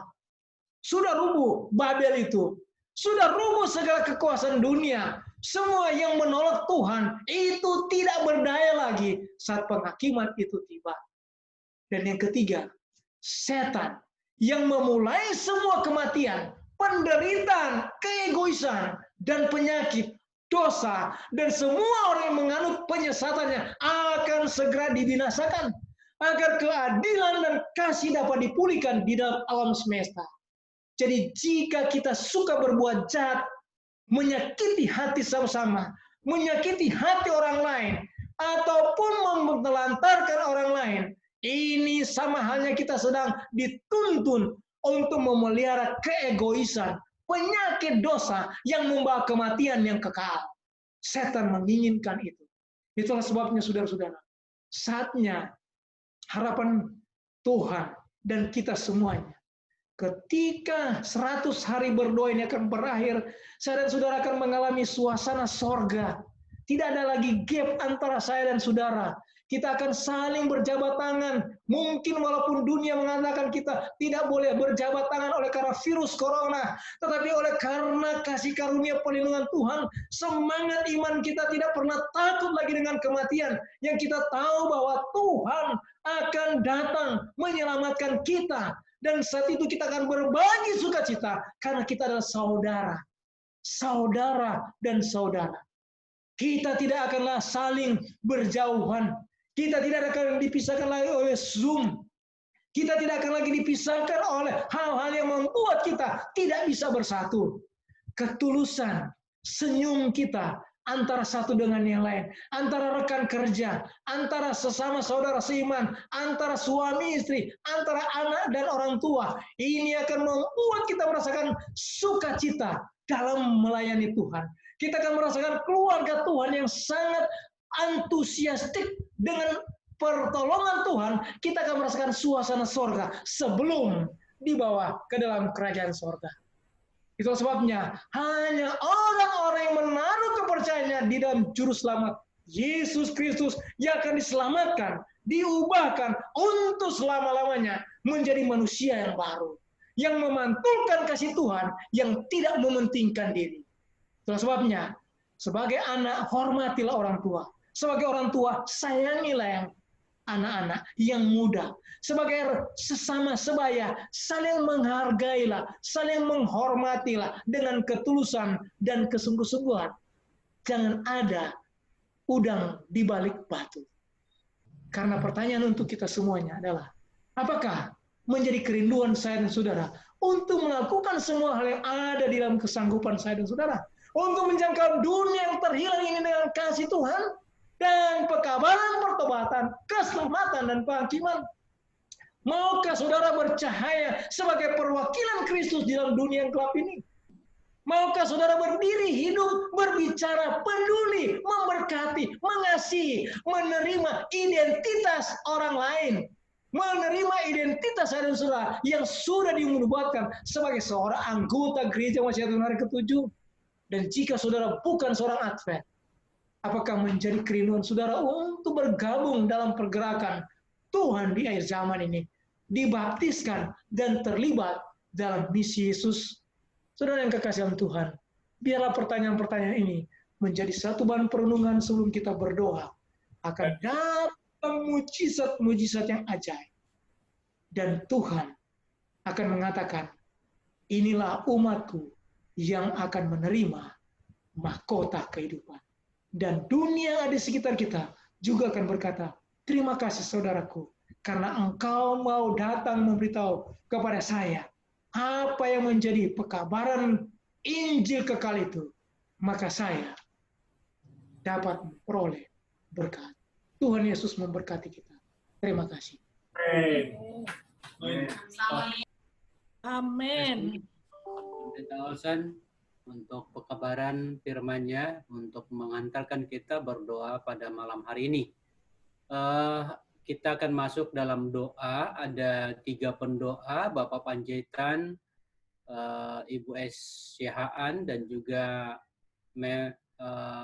Miss Lepina. Baik, mungkin ada yang mau ditambahkan untuk pokok doa selain daripada yang sudah dikirimkan? Sebagai COVID. Pendeta, Yo, apa Pak Hasibuan sudah dimasukkan sebagai yang menderita COVID?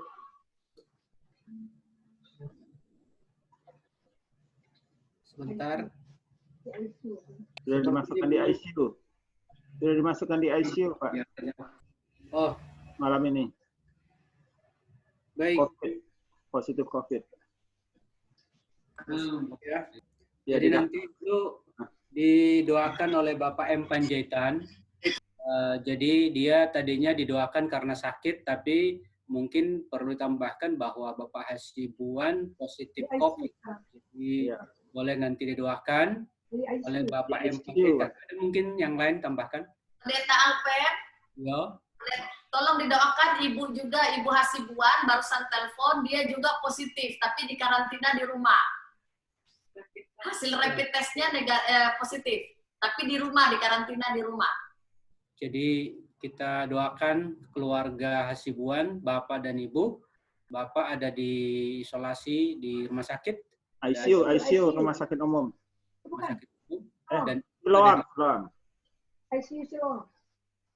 ICU Siloam, Pak. ICU Siloam, ya. Kita tunggu ada lagi kira-kira. Nanti sekalian dengan Bapak Panjaitan itu ya. Jadi keluarga Hasibuan, Bapak yang ada di rumah sakit Siloam, dan juga Ibu di rumah. Positif COVID. Ada lagi? Kalau tidak ada, kami serahkan kepada para pendoa untuk memulai doa. Bapak Panjaitan terlebih dahulu. Kita bertelut, kita berdoa. Apa suara saya kedengaran? Terdengar. Kita tambahkan Ibu Pendeta Simarmata yang masih sakit. Baik, mungkin sudah ada di jadwal di pokok doa. Ya, Pak Panjaitan ya. Ibu Simarmata, Ibu Pendeta Simarmata. Oh, belum masuk ya, belum. Jadi ditambahkan nanti untuk Ibu S. Syahaan, didoakan Ibu R. Simarmata kurang sehat. Baik, kita serahkan kepada para pendoa. Baik, mari kita ambil posisi kita untuk berdoa.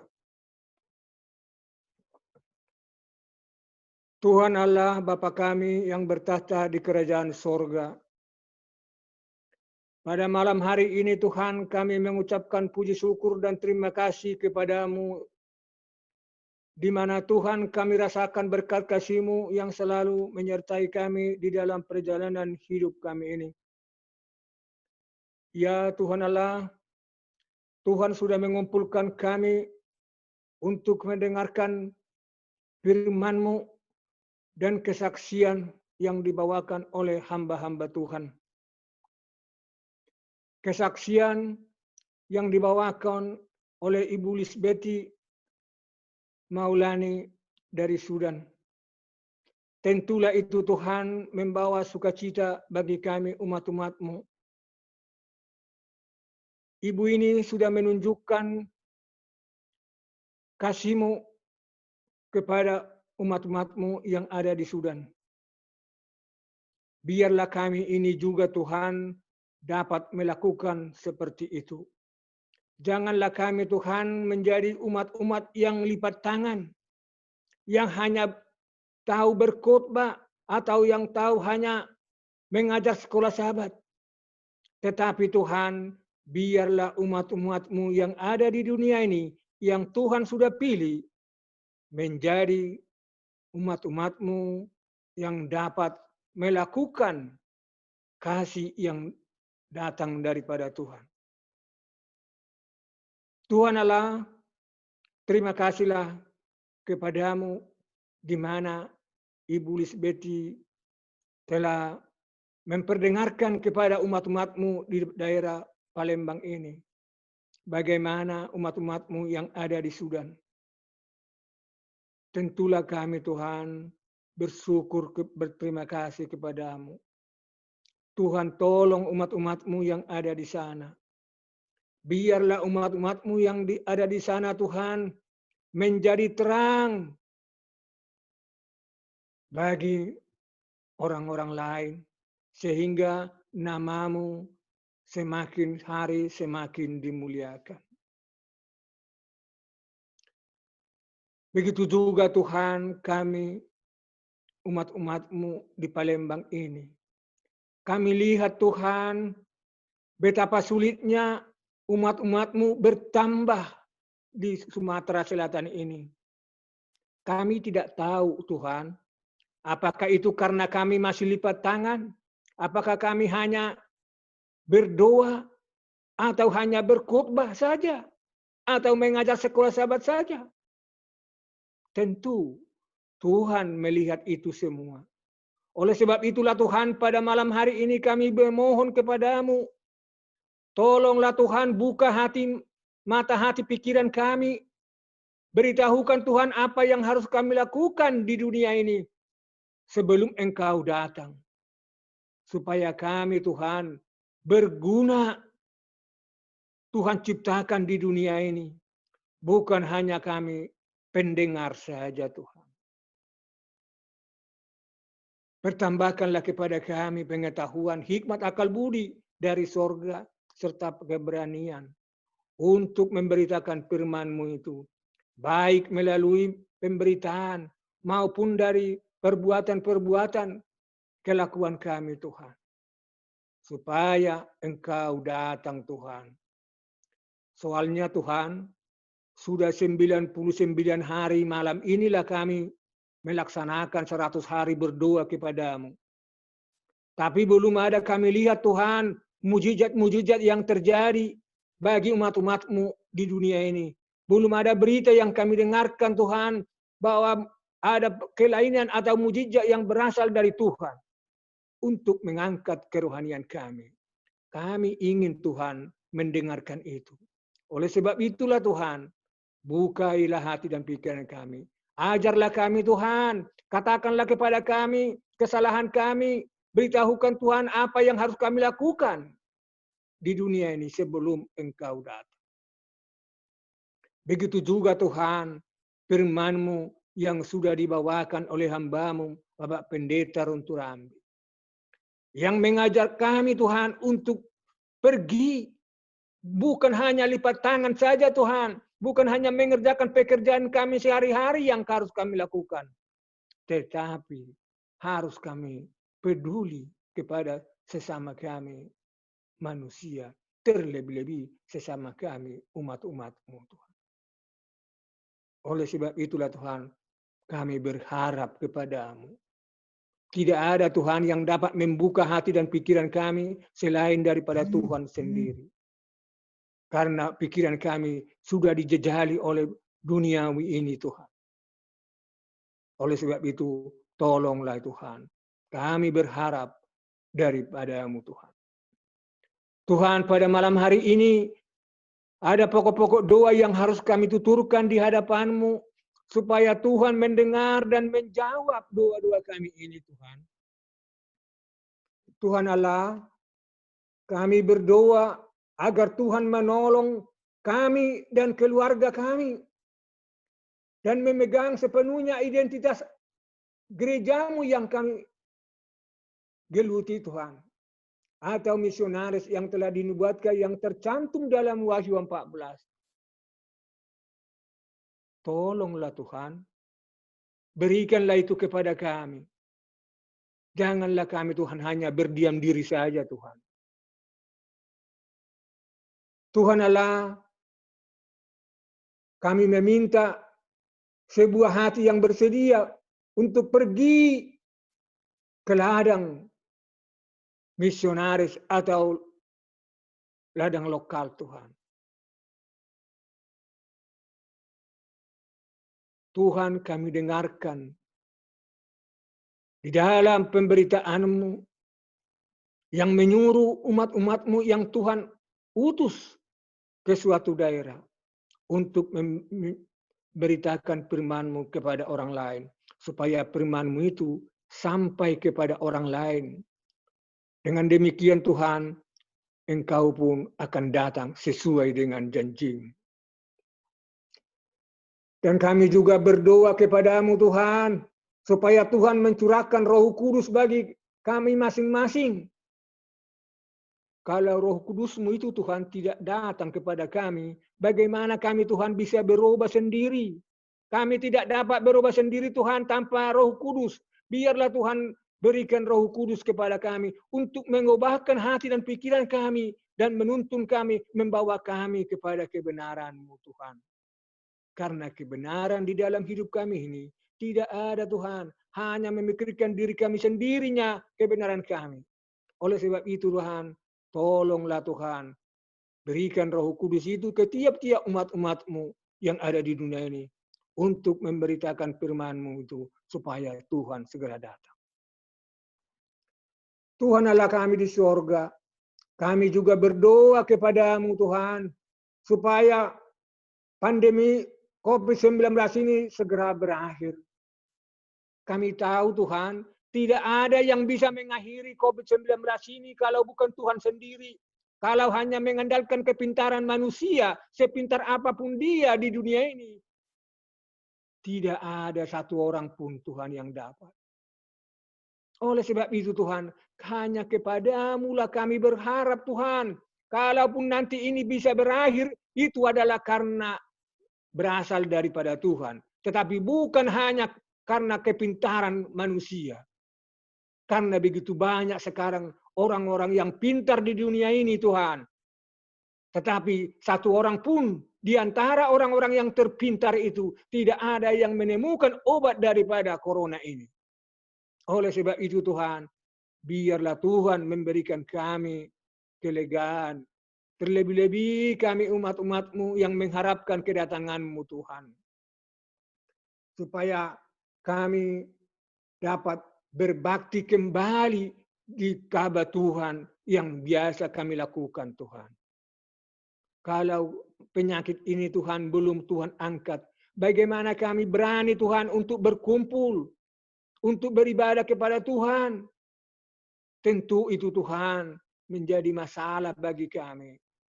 Oleh sebab itu kami harap kepada-Mu, tolonglah itu Tuhan, cabut segala penyakit yang ada di dunia ini, terlebih-lebih penyakit corona yang pandemi sekarang ini. Kami juga Tuhan berdoa kepada-Mu mengenai pemulihan saudara dan saudari kami, seperti Bapak Daniel Saputra, Ibu Meina Fernandes, Bapak Asep Supriyatna, Ibu Esther Pasaribu, Bapak Wilson Pakpahan, Saudari Sucen, Ibu Sri Ginting, dan Pendeta Deha Manurung, dan Bapak A. Hasibuan, serta istri yang kami dengarkan, mereka Tuhan sudah diisolasi. Bapak Hasibuan diisolasi sekarang di rumah sakit Siloam, beserta ibu itu juga diisolasi di rumah. Karena penyakit pandemi ini Tuhan. Sama siapa kami Tuhan untuk meminta pertolongan untuk penyembuhan dari Bapak Hasibuan dengan Ibu? Apakah kami bisa meminta kepada orang lain, sedangkan orang lain pun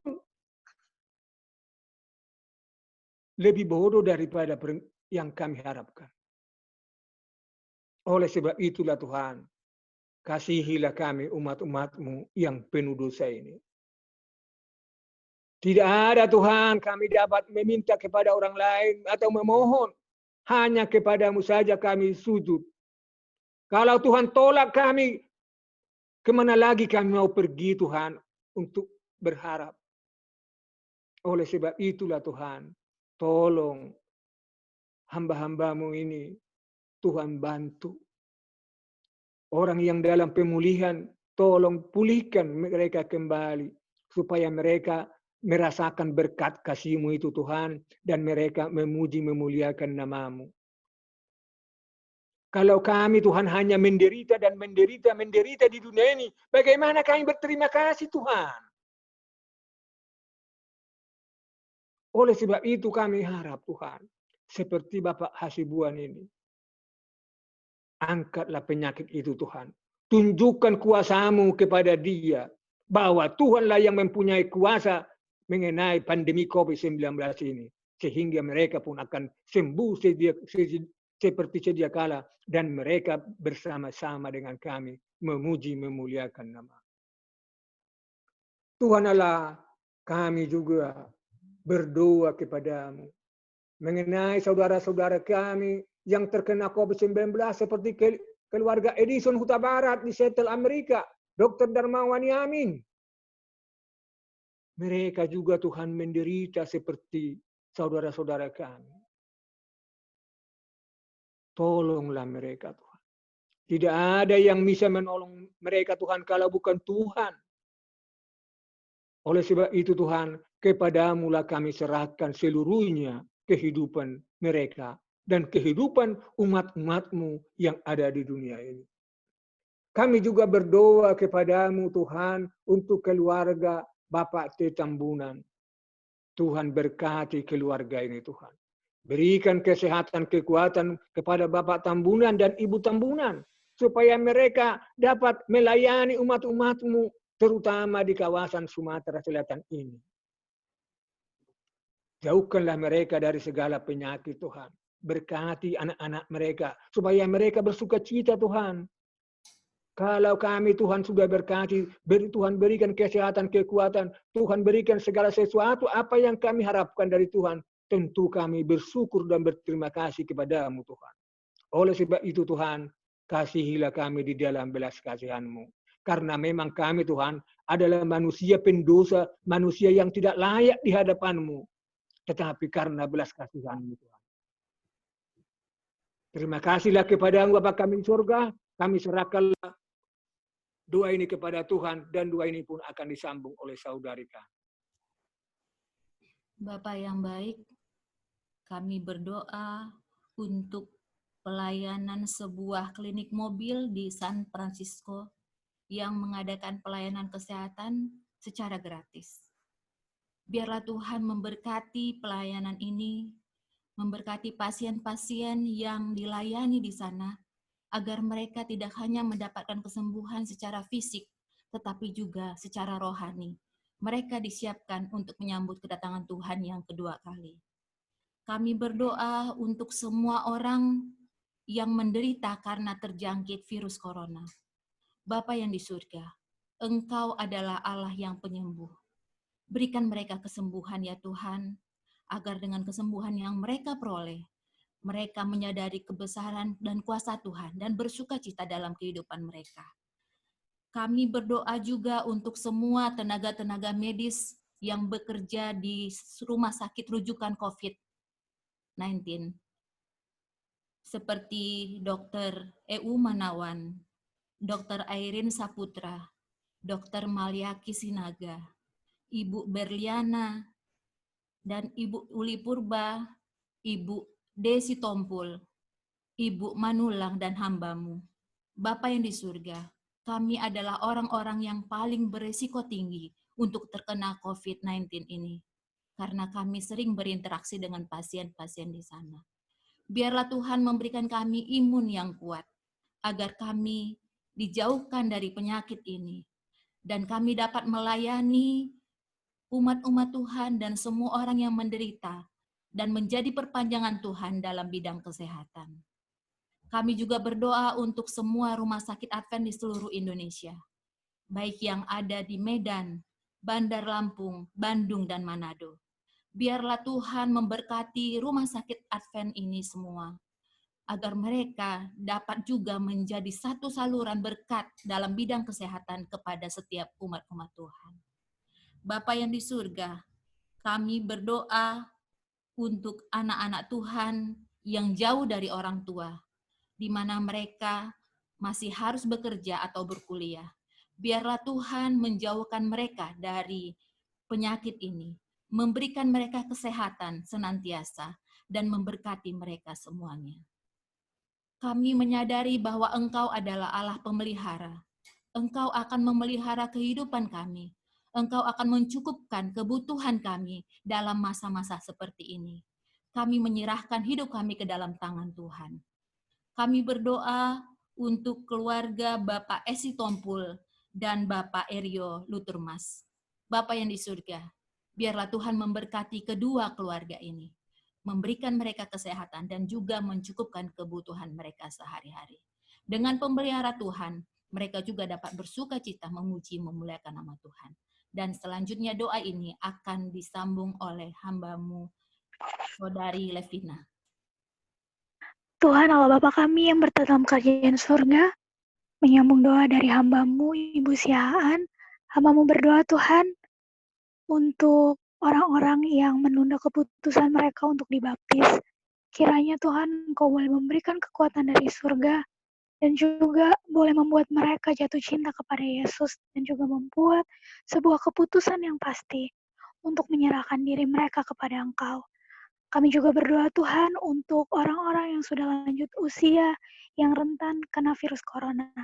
Kiranya Engkau juga boleh memberikan kepada mereka benteng dari surga supaya boleh membentengi mereka sehingga virus-virus corona boleh terhindar dari mereka. Kami juga Tuhan berdoa untuk anggota gereja kami ya Bapak yang belum bisa bergabung untuk kebaktian melalui kebaktian online ini untuk berbagai alasan. Kalau mereka sakit, tolong Tuhan Kau sembuhkan. Kalaupun mereka lemah iman, tolong Tuhan jamah hati mereka. Supaya pada kebaktian-kebaktian berikutnya mereka boleh mengikutinya. Ataupun apabila mereka memiliki permasalahan finansial, kiranya Engkau juga boleh cukupkan. Bapa di surga, kami juga berdoa Tuhan untuk setiap orang tua, supaya setiap orang tua boleh lebih bijaksana lagi Tuhan, untuk mengisi waktu anak-anak mereka selama masa isolasi di rumah. Kiranya Engkau boleh membantu para orang tua ini ya Bapa, supaya boleh memberikan kegiatan yang bermanfaat untuk anak-anak mereka, sehingga anak-anak mereka juga Tuhan boleh lebih dekat lagi kepada Engkau.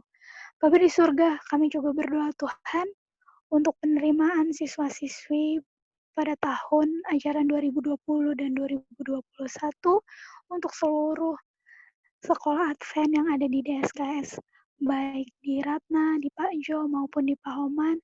Kiranya Engkau boleh mengetuk pintu hati para orang tua dan juga anak-anaknya Bapak untuk boleh mendaftarkan diri mereka ke sekolah Tuhan, sehingga mereka boleh mengenal Engkau lebih lagi, boleh lebih dekat lagi kepada Engkau, dan Engkau juga boleh memberkati Tuhan. Kami berdoa Tuhan untuk Bapak Pendeta Simbolon, kiranya Engkau boleh memberkati Bapak Pendeta kami ini ya Bapak, sehingga boleh lebih semangat lagi Tuhan untuk melayani Engkau, boleh diberikan kekuatan dari surga, Engkau juga boleh memberikan contoh ya Bapak, biarlah beliau boleh menjadi teladan untuk para domba-dombanya Tuhan. Dan kami juga bersyukur Engkau boleh mendengar bahkan menjawab doa-doa kami sampai pada hari yang ke-99 ini. Kami mau menyerahkan kehidupan kami ke dalam tangan-Mu pada sisa malam hari ini. Kami akan beristirahat tidur, dan Engkau boleh mempersiapkan hati kami untuk mengikuti ibadah besok pagi. Terima kasih Tuhan, Engkau boleh mendengarkan doa dan permohonan kami pada malam hari ini. Di dalam nama Yesus kami berdoa dan mengucap syukur. Amin. Amin.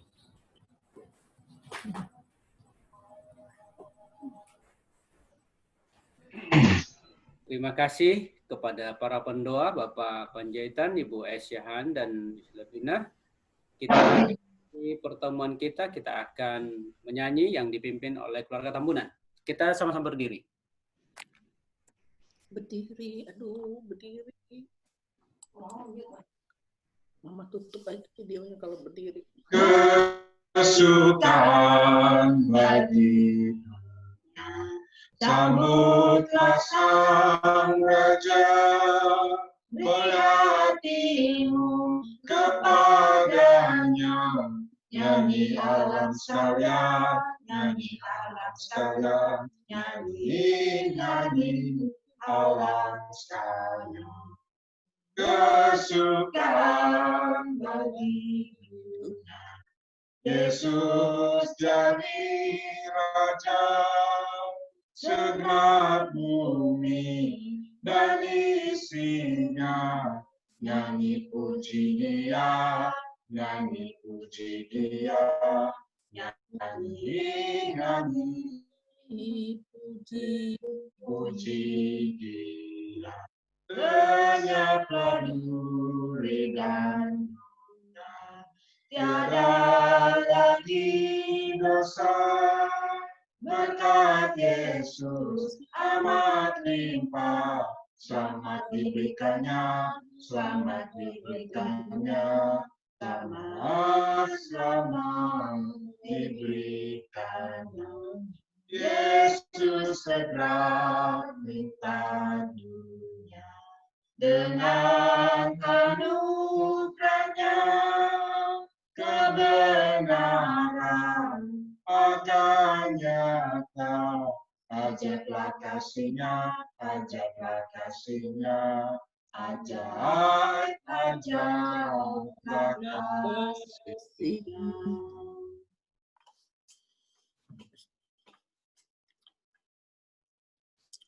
Kita berdoa. Bapa kami yang bertahta di sorga, terima kasih atas kesempatan kami boleh mengikuti kebaktian doa sepanjang 99 hari ini. Besok puncak di mana kami boleh merayakan sukacita karena Tuhan sudah menunjukkan banyak perkara mujizat-mujizat dalam setiap doa yang kami sampaikan. Dan biarlah doa-doa yang kami sampaikan yang belum dijawab, Tuhan kiranya boleh memberikan jawaban yang terbaik sesuai dengan waktu Tuhan. Dan biarlah semua firman yang kami dengarkan sampai malam hari ini, biar itu menjadi fondasi bagi kami untuk menjadi umat-umat Tuhan yang menanti kedatangan Tuhan yang kedua kali. Kami serahkan seluruh doa dan pengharapan kami ke tangan Tuhan malam ini, dan kami akan beristirahat, bangun besok pagi untuk merayakan Sabat-Mu yang kudus. Biarlah nama Tuhan selalu kami tinggikan dan muliakan. Kuduskan kami semua Bapa, sehingga apabila Engkau tiba-tiba datang, berkenanlah mengangkat kami semua ke dalam kerajaan sorga yang Tuhan janjikan. Dalam nama Tuhan Yesus kami berdoa.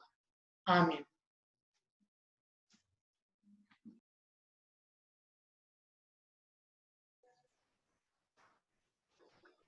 Terima kasih. Baik Bapak Ibu Saudaraku yang dikasihi Tuhan, berakhirlah ibadah kita pada malam hari ini. Terima kasih untuk semua partisipan yang sudah melayani, dan terima kasih juga atas kehadiran kita semua, baik yang ada di distrik Palembang, bahkan juga di luar Palembang. Terima kasih untuk kehadirannya. Kami serahkan berikut ini untuk Pendeta Marmata menyampaikan lagu.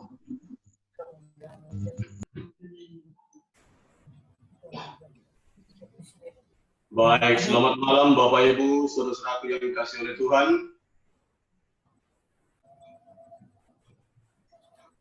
Terima kasih untuk semua umat-umat Tuhan yang sudah melakukan pelayanan dalam ibadah 100 hari berdoa pada malam hari ini, di hari yang ke-99.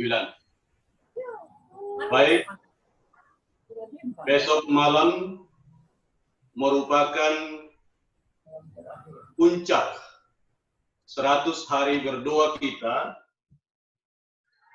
maka ibadah hari Sabat untuk daerah Sumatera kawasan selatan dibuat menjadi ibadah raya, merayakan 100 hari berdoa. Ibadah besok akan dimulai pada pukul 8 pagi sampai jam 1 siang. Kemudian perlu kita ingat, oleh karena jum yang dipakai oleh daerah terbatas, hanya 300 peserta yang bisa, maka dianjurkan sebagian kepada umat boleh mengikuti melalui Facebook atau YouTube. Kedengaran.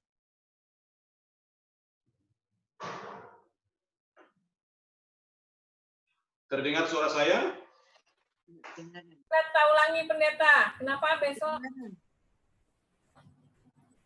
Baik. Besok adalah Sabat Raya sedaerah Sumatera kawasan selatan.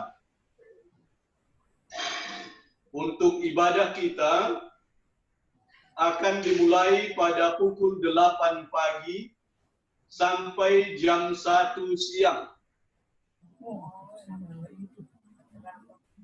Jam 8 pagi sampai jam 1 siang.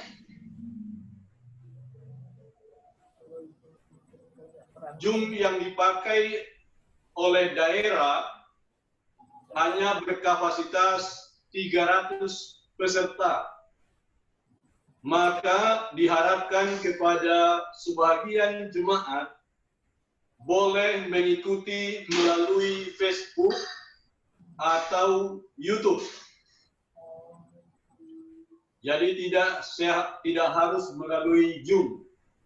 Boleh melalui Facebook maupun YouTube. Itu untuk sedaerah Sumatera kawasan selatan.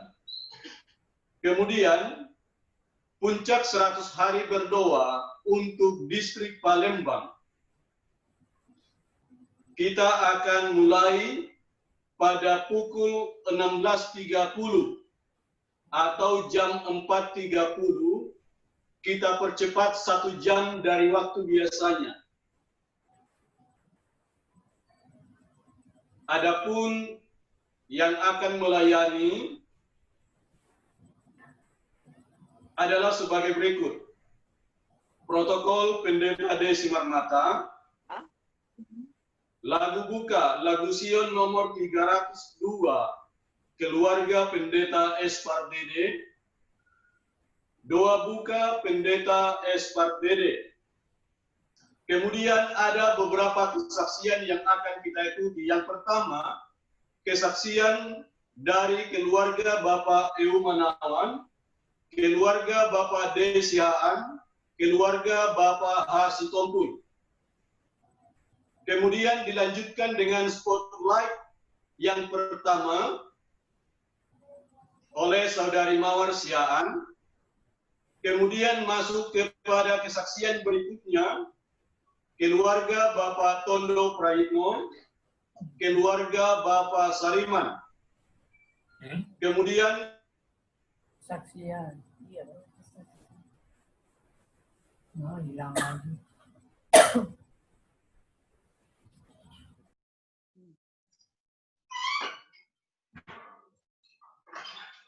mohon maaf oleh karena gangguan jaringan.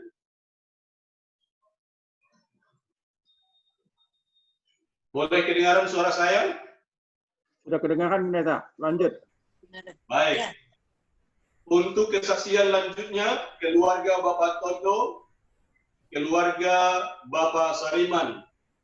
Kemudian spotlight kedua oleh Saudari Mawar Siaan. Kesaksian berikutnya keluarga Bapak M.R. Manik, keluarga Bapak H. Simatupang. Dilanjutkan spotlight ketiga oleh Mawar Siaan. Kemudian kesaksian keluarga Bapak M. Panjaitan dan Ibu Kori Sanger. Lagu pujian oleh Mawar dan Levina. Firman penghantar doa Pendeta Hawijaya, materi dari fokus doa. Dan untuk pendoa kita besok malam, yang pertama Pendeta O. Nuturambi, pendoa yang kedua Bapak T. Tambunan, pendoa yang ketiga Pendeta B. Situmorang. Lagu penutup, lagu Sion nomor 381, keluarga Bapak M.R. Manik, untuk Pendeta Hawijaya. Perlu diingat, untuk kesaksian yang sudah terdaftar, waktunya sekitar 5 menit. Ini kesaksian yang berkaitan dengan selama 100 hari berdoa. Jadi kesaksian yang disampaikan selama 100 hari berdoa. Kemudian spotlight video ini berkaitan dengan 100 hari berdoa dan juga kegiatan Pelmas yang dilakukan selama pandemi. Supaya kita juga dapat menyaksikan kegiatan yang dilakukan oleh jemaat selama pandemi COVID-19. Jadi inilah kegiatan puncak 100 hari berdoa untuk daerah Sumatera kawasan selatan dan juga distrik Palembang. Terima kasih. Pendeta? Ya, silakan Om. Kalau nggak salah, Ibu Pangemanan mau bicara 5 menit katanya. Ibu Pangemanan. Besok. Iya. Baik, Sama boleh. Ibu Rasta. Sama Ibu Wijaya. Rasta juga. Baik, boleh nanti ditambahkan di kesaksian bagian setelah spotlight kedua dan spotlight ketiga. Boleh ditambahkan. Masih ada mungkin yang lain? Kalian enggak itu. Apa yang miring itu kasihan juga, dia terus selalu ikut di sini. Dia pokoknya nggak mau, sudah dikasih. Bukan. Bukan nggak mau, belum dikabarin. Ah, sudah. Sembiring sudah.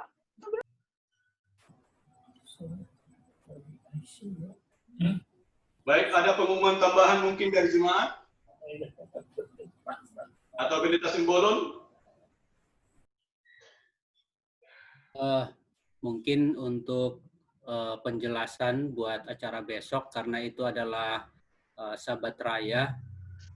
Bagi jemaat ya mungkin secara khusus Sekojo dan juga Immanuel, kita tidak ada ambil bahagian di sana. Jadi mungkin bolehlah dibuka melalui YouTube ataupun Facebook. Karena bagi yang ambil bahagianlah yang ya diutamakan untuk menggunakan Zoom. Karena nanti pasti akan ada gambarnya di sana. Sementara kita yang tidak ambil bahagian itu hanya melihat. Jadi oleh sebab itu bagi jemaat Immanuel dan juga Sekojo, ya kalaupun mungkin tetap kita akan pakai Zoom, silahkan. Tapi saya sarankan pakai YouTube dengan Facebook saja. Terima kasih. Baik, terima kasih. Masih ada yang lain? Baik, kalau tidak ada, untuk mewakili hamba Tuhan, Pendeta Hengki Wijaya, Ketua Daerah, untuk menyampaikan terima kasih, kami serahkan kepada Bapak T. Kami persilakan.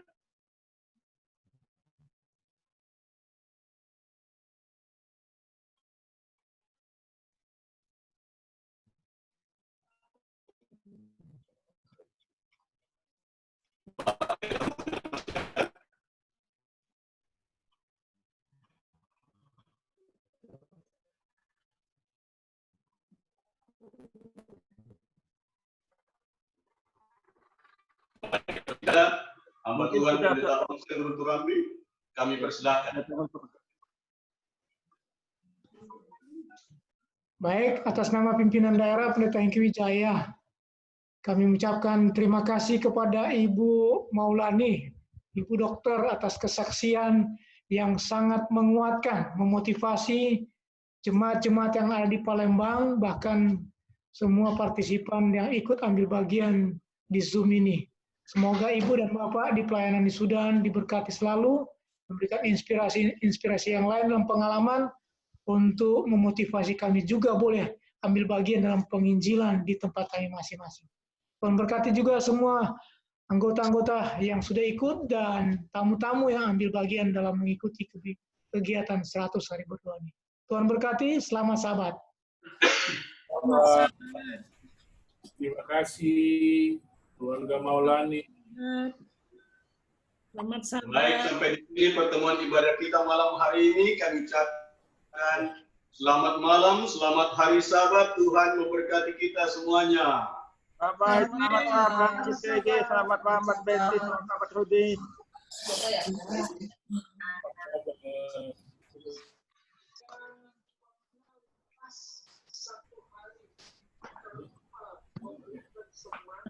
Nanti.